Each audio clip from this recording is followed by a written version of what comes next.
We're going to talk about today um, the influential documents that led to the United States, leading up to basically the Declaration of Independence. Now, I did pull up an MS Paint document here. So if we thought of, and let me make this bigger. Let's see, art class with Mr. Black.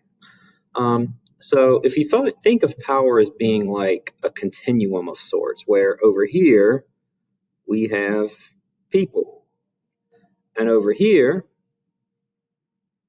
we have kings, abbreviated such.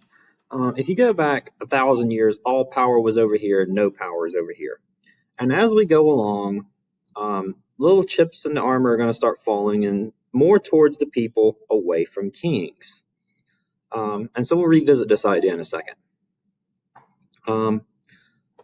So if we're looking at some things now, common law is two different things in U.S. history and U.K. history. In the U.K., common law is just the law of the land, and it actually predates written law by quite a bit.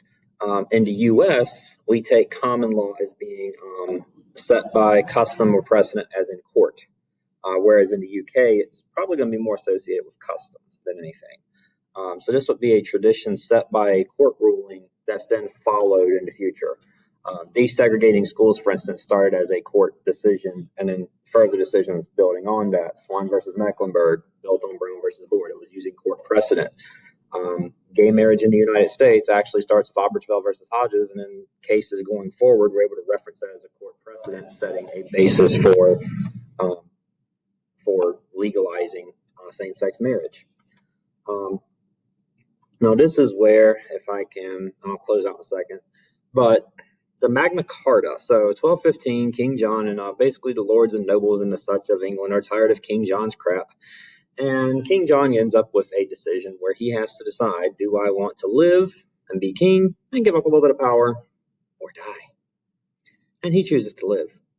But it guaranteed certain rights, limiting the power to king, but doesn't necessarily give power to the common people. It really gives a little bit of power to the nobles. And if you look at the parliament today, it creates like the House of Lords in the parliament. And so if we back up a second, pull up our little document, we've moved this way. So now we got our MC, the Magna Carta, something like that.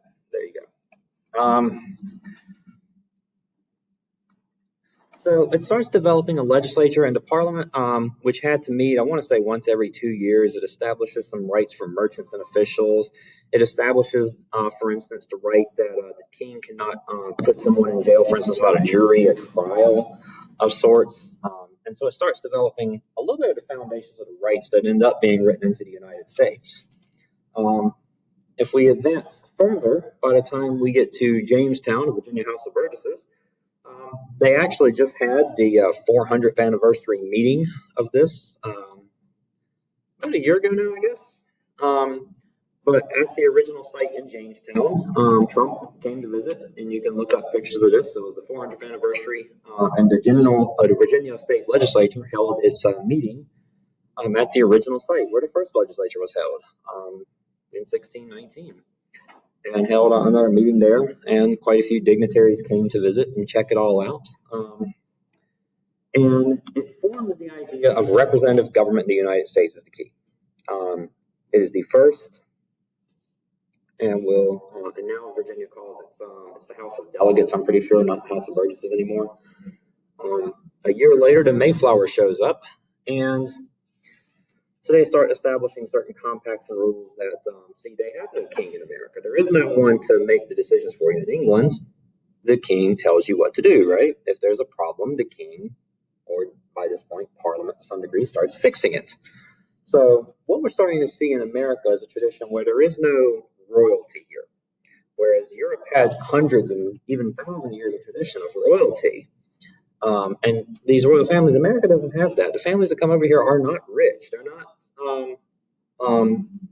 shall we say, royalty themselves.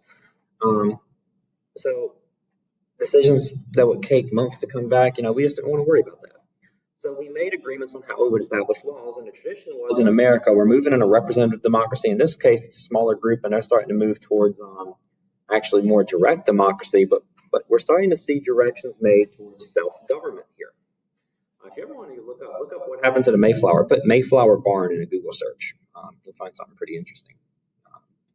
It's actually a barn in Scotland now. So again, if we back up, now we get to an English Bill of Rights. We're moving this way, and this is English Bill of Rights, not ours, but there you go. We're moving in a certain direction. So this comes following an English Civil War, and it starts to expand things to all citizens of the Kingdom of Britain. So now we have a procedure where Parliament must authorize any taxes on the people.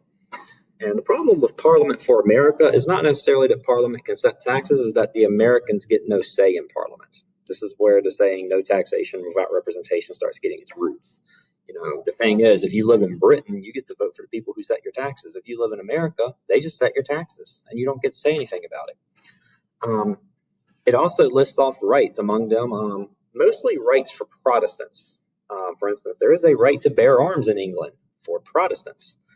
And we start seeing some rights to justice that if we look at some of the things that are in American law, they're not necessarily original ideas. Like trial by jury, it's not necessarily original. Freedom from cruel and unusual punishments. I mean, most of these things had roots in something else. And a lot of the issues with the American Revolution was not necessarily that we demanded these brand new rights that nobody had ever heard of. It was that we were saying, hey, you're giving your own citizens those rights. We want those rights too. And